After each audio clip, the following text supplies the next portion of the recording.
Bulletin की शुरुआत करेंगे बड़ी खबर के साथ। जानकारी है कि खीवसर उपचुनाव प्रचार में भाजपा प्रत्याशी रेवंत राम डांगा की एक सभा में हंगामा हो गया। जनसभा में विकास के कार्यों को लेकर किए गए दावे को लेकर विरोध जताया गया।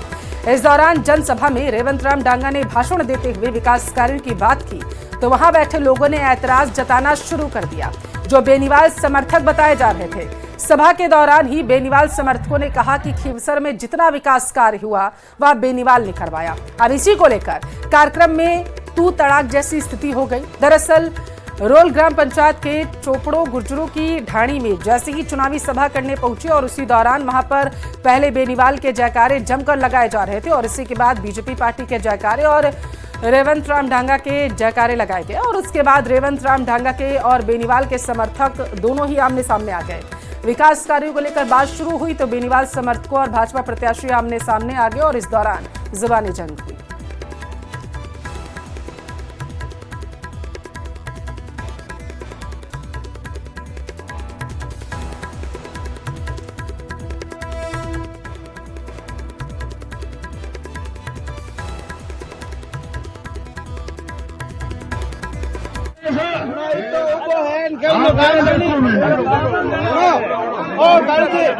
जनप्रतिनिधि हरमान है तो हरमान ही कराई, हरमान है जनप्रतिनिधि अबार तो हरमान ही कराई रोड।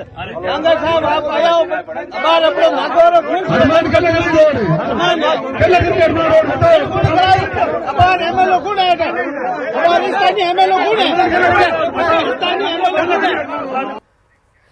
प्रदेश की 7 सीटों पर 13 सितंबर को उपचुनाव होने जा रहा है। अब ऐसे में बीजेपी 7 सीटों पर जीत का दावा कर रही। मजबूत संगठन के अलावा केंद्र और राज्य सरकार के कामों के आधार पर बीजेपी जीत अपनी तय मान रही। चुनाव से ठीक पहले बीजेपी ने जीत का रोड मैप तैयार कर उसे अमली जामा पहनाना शुरू कर दिया। प्रदेश पदाधिकारियों, पन्ना प्रमुख, 40 स्टार प्रचारकों की टीम के जरिए जीत की तैयारी की जा रही।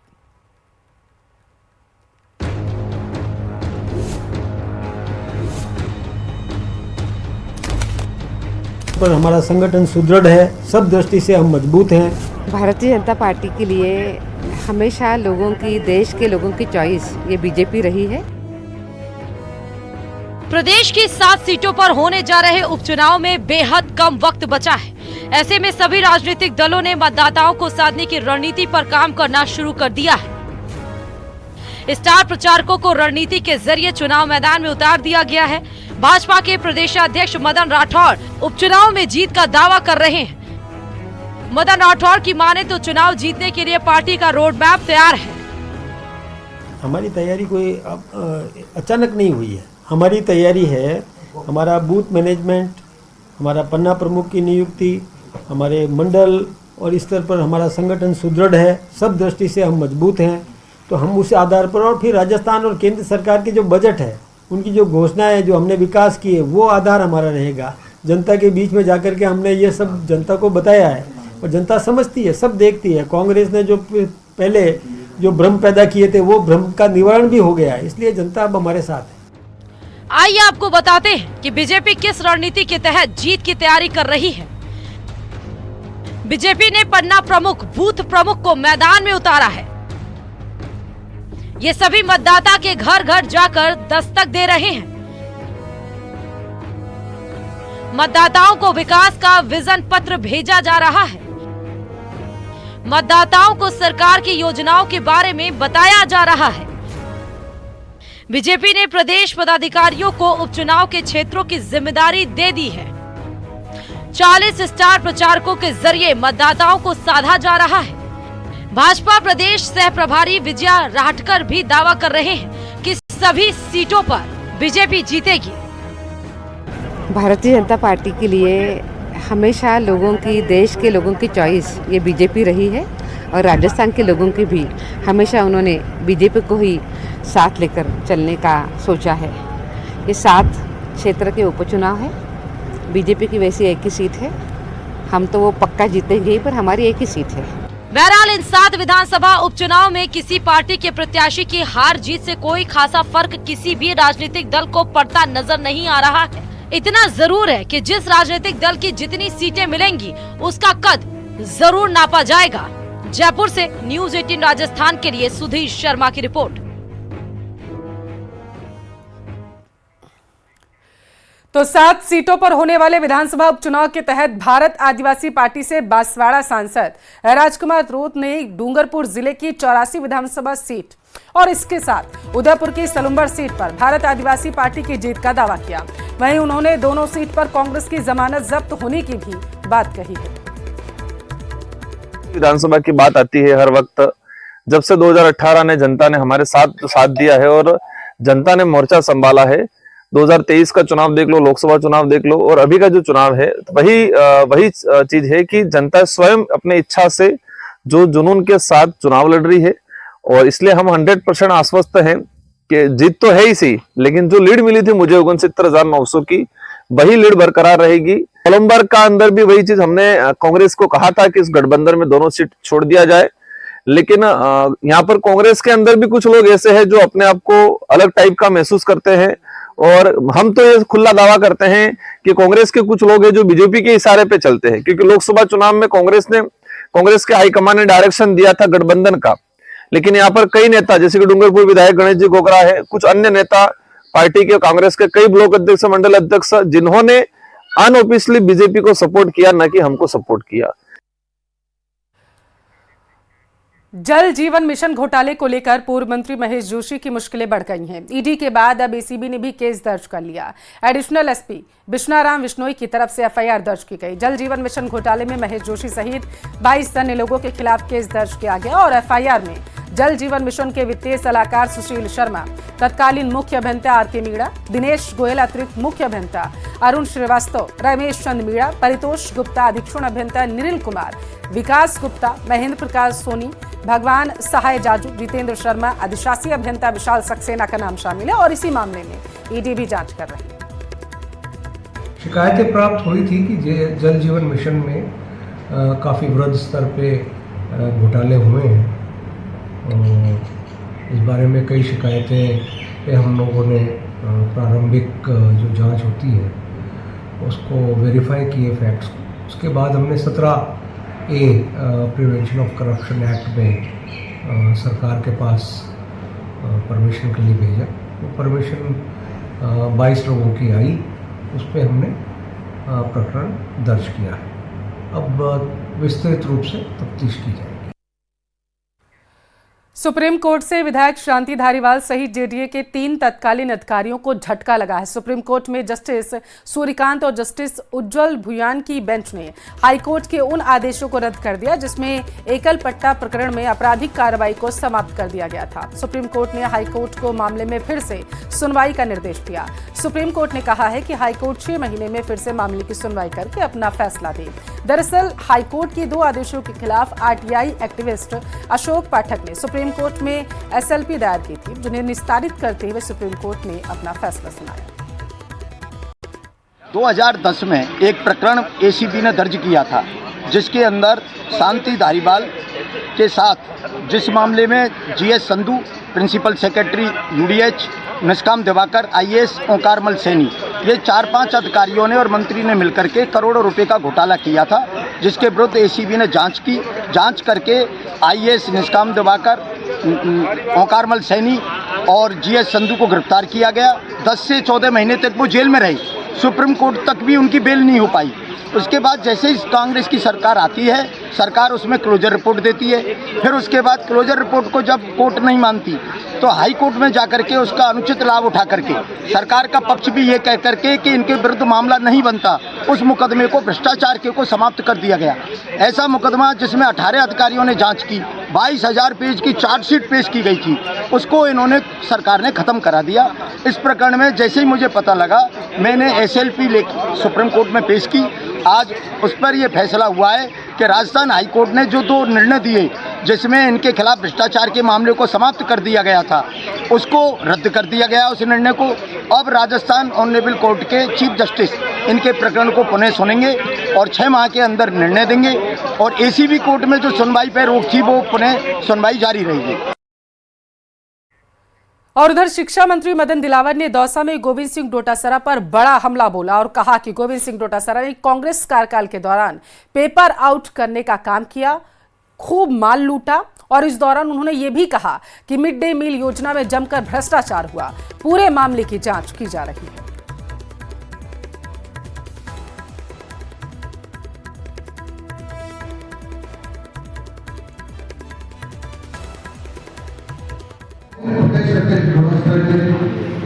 जितने पेपर आउट कराकर जितना माल बनाना था बनाया,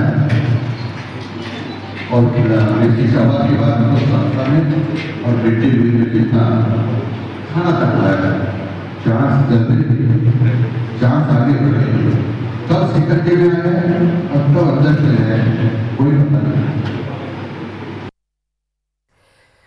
प्रदेश में धर्मांतरण के बढ़ते मामलों को देखते हुए भजनलाल सरकार धर्मांतरण कानून लाने पर विचार कर रही है और इसके लिए विधि विभाग विचार विमर्श की बात भी कर रहा है। कानून मंत्री जोगाराम पटेल का साफ कहना है कि दबाव में या फिर लालच में धर्मांतरण कराना पूरी तरीके से गलत है और सरकार इसके खिलाफ है।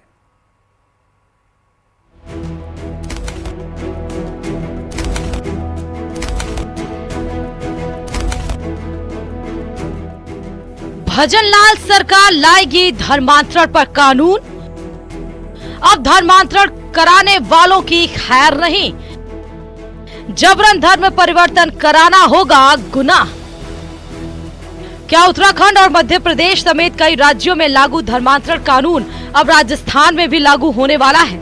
ये सवाल इसलिए क्योंकि ऐसी चर्चा है कि सरकार जल्द ही धर्मांतरण पर कानून ला सकती है। ऐसी भी चर्चा है कि विधि विभाग बिल के मसौदे पर काम कर रहा है और सब कुछ ठीक रहा तो अगले विधानसभा सत्र में भजनलाल सरकार इस पर कानून ला सकती है। हालांकि न्यूज 18 राजस्थान ने जब कानून मंत्री जोगाराम पटेल से इस बाबत सवाल किया तो उन्होंने साफ शब्दों में कहा कि अगर जरूरत पड़ी तो सरकार धर्मांतरण पर कानून लाएगी। मैं इस स्टेज से इतना ही कहूँगा कि हमारा विचार विमर्श चल रहा है, इसीलिए ड्राफ्ट बनना, दूसरी बातें जो है वो अभी इस स्टेज पर कुछ भी कहने की स्थिति में हम लोग नहीं हैं। लेकिन मैं आपको इतना विश्वास दिलाता हूँ कि आवश्यकता हुई और कानून सम्मत जो भी निर्णय लेने में सरकार नहीं हिचकाएगी, निर्णय लेगी। चाहे कानून बनाने की आवश्यकता पड़ी तो कानून भी बनाएगी। सूत्रों की माने तो धर्म परिवर्तन के खिलाफ लाए जाने वाले कानून में सरकार कड़े प्रावधान कर सकती है। इसमें लालच या जबरन धर्म परिवर्तन करवाने वालों या इसमें सहयोग करने वालों के खिलाफ जुर्माना और जेल का प्रावधान हो सकता है।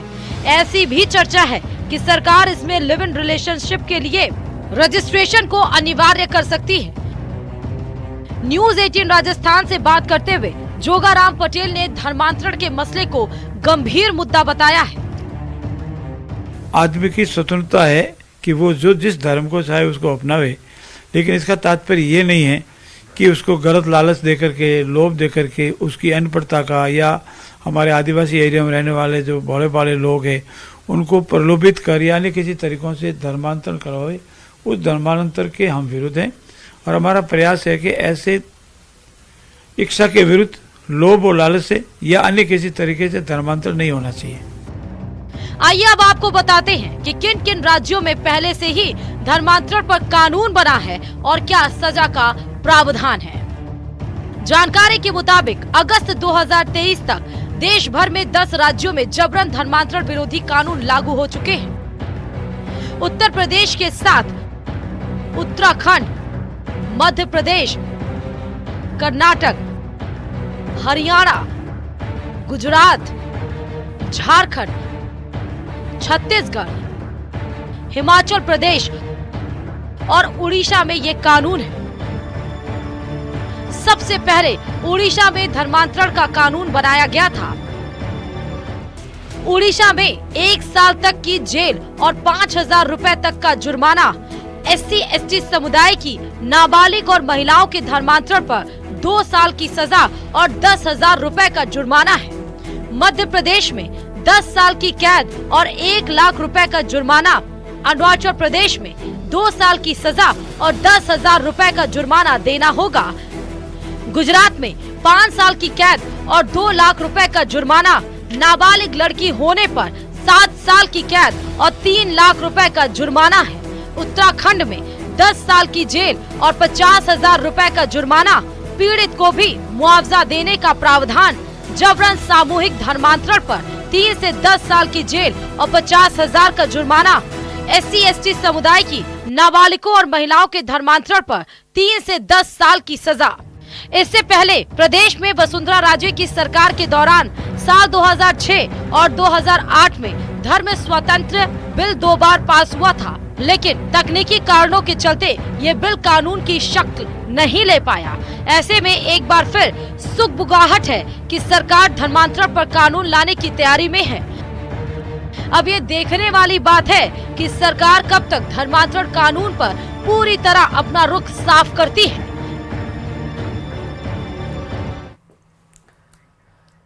जोधपुर का रुख करेंगे। बड़ी खबर है, सड़क दुर्घटना में 3 लोगों की जान चली गई। 2 महिला और 1 पुरुष की मौत हुई है। झमर के भांडू क्षेत्र की घटना है। कार और ट्रक की टक्कर हुई है। जानकारी यह है कि हादसे में बेटा, बहू और सास की मौत हुई है। झमर थाना क्षेत्र का ये मामला है और पुलिस मौके पर पहुंच चुकी है। मौका मुआयना किया गया है। मामले की जांच पुलिस द्वारा शुरू कर दी गई है। तो ये तस्वीरें देखिए, वाहन के परखच्चे उड़ चुके हैं और इस तरीके से अंदाजा लगाया जा सकता है कि हादसा कितना विभत्स रहा होगा। जोधपुर से बड़ी खबर आपके टेलीविजन स्क्रीन पर है, जहां पर सड़क दुर्घटना में 3 लोगों की जान चली गई है।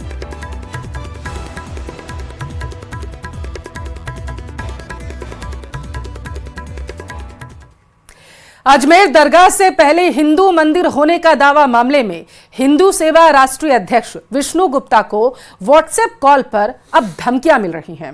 अजमेर कोर्ट में लगाए गए वाद को वापस लेने की धमकी दी जा रही। पीड़ित ने कृष्णगंज थाने में शिकायत दी है। पुलिस मामले की जांच कर रही है। आज अजमेर कोर्ट में मामले को लेकर सुनवाई होनी है।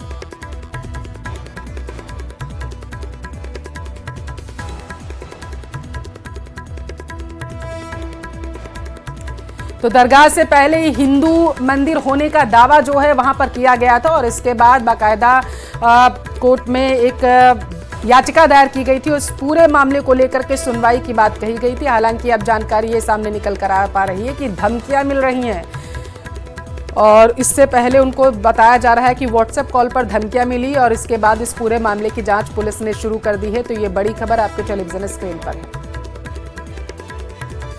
कॉल आया है जिसमें ये बोला गया है कि तुम अजमेर दरगाह का केस वापस ले लो, नहीं तो तुम्हें मार देंगे।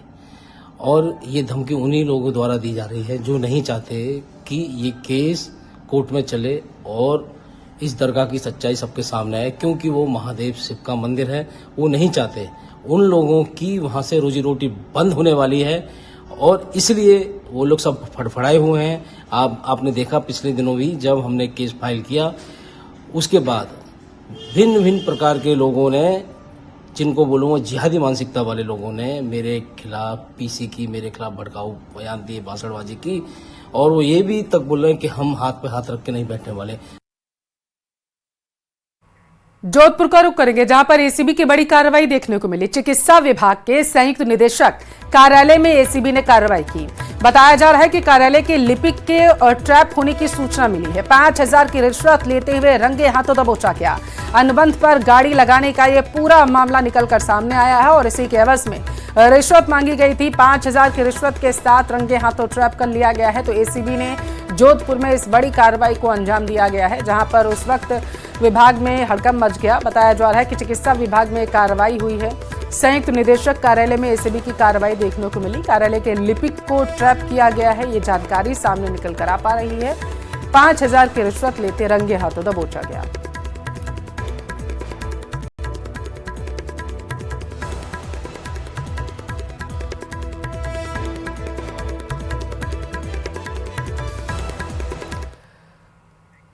तो भारत की नर्सिंग केयर पूरी दुनिया में प्रसिद्ध है और यही कारण है कि अब जापान में राजस्थान की नर्सेस की डिमांड बढ़ चुकी है। जापान की एक फर्म द्वारा डिमांड करने पर राजस्थान सरकार ने सरकारी और निजी क्षेत्र में सेवारत नर्सिंग कर्मियों के आवेदन मांगे हैं। फर्म द्वारा सीएम भजनलाल शर्मा को पत्र लिखने के बाद पूरी कवायद शुरू कर दी गई। जापान में साल 2055 तक 40% जनसंख्या बुजुर्गों की होगी। ऐसे में जापान में नर्सेस की डिमांड तेजी से बढ़ने लगी है। इसके लिए Japanese hospital and care home जल्द ही जयपुर में नर्सिंग कॉलेज भी स्थापित करेगा। राजस्थान नर्सिंग काउंसिल के रजिस्ट्रार भारती ने बताया है कि इससे रोजगार के अवसर पैदा होंगे। हालांकि अभी ये पूरी कवायद शुरुआती स्टेज में है।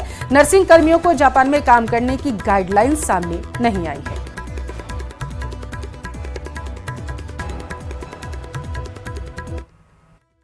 मुख्यमंत्री महोदय का जो जापान भ्रमण था उसके पहले ये जानकारी मांगी गई थी। वहाँ पे एक फर्म है जो वहाँ एल्डर, चूँकि हाँ जैसा हम सभी को विदित है, जापान में एल्डरली पॉपुलेशन काफ़ी ज़्यादा है और वहाँ उनको नर्सिंग केयर की ज़रूरत पड़ती है।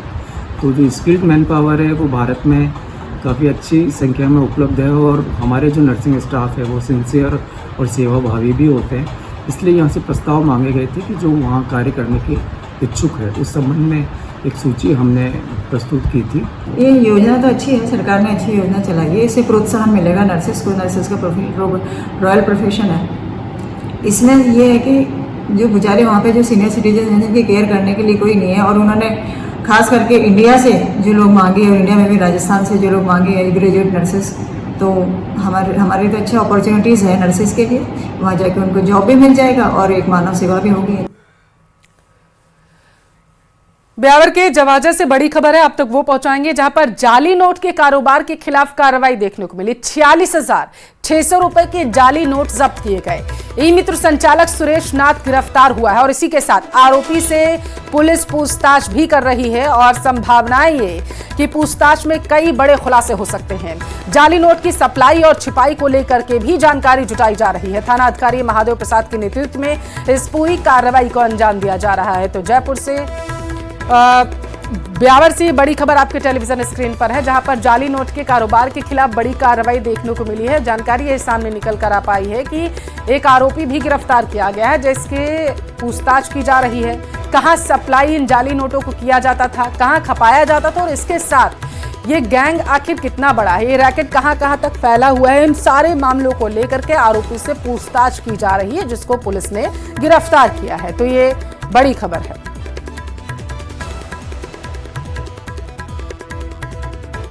और अब रुक करेंगे जयपुर का, जहां से बड़ी खबर है। मोबाइल फोन लूट और नकबजनी करने वाली गैंग का खुलासा हो चुका है। 3 बदमाशों को संजय सर्किल थाना पुलिस ने गिरफ्तार किया। आरोपियों के कब्जे से 16 मोबाइल फोन भी बरामद किए गए। आरोपी मुराद आलम और कलाम पश्चिम बंगाल के रहने वाले हैं। संजय सर्किल SHO हरिओम सिंह की अगुवाई में कार्रवाई की गई। 2 लुटेरों के साथ चोरी का माल खरीदने वाला बदमाश भी दबोचा गया। आरोपी मुराद आलम और कलाम है पश्चिम बंगाल के रहने वाले, ऐसी जानकारी सामने निकलकर आ पा रही है। तो जयपुर से बड़ी खबर, जहां पर नकबजनी करने वाली गैंग का पुलिस ने खुलासा किया है। संभावनाएं जताई जा रही हैं कि इस रैकेट का पूरी तरीके से पर्दाफाश पुलिस करेगी।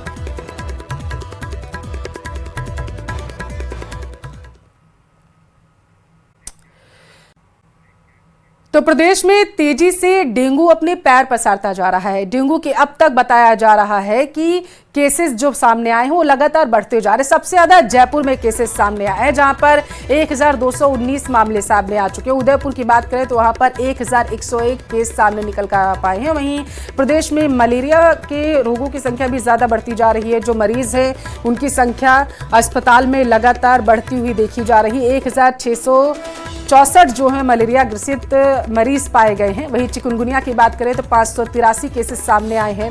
स्क्रब टाइफस के अब तक 3000 से ज्यादा मामले सामने आ चुके हैं।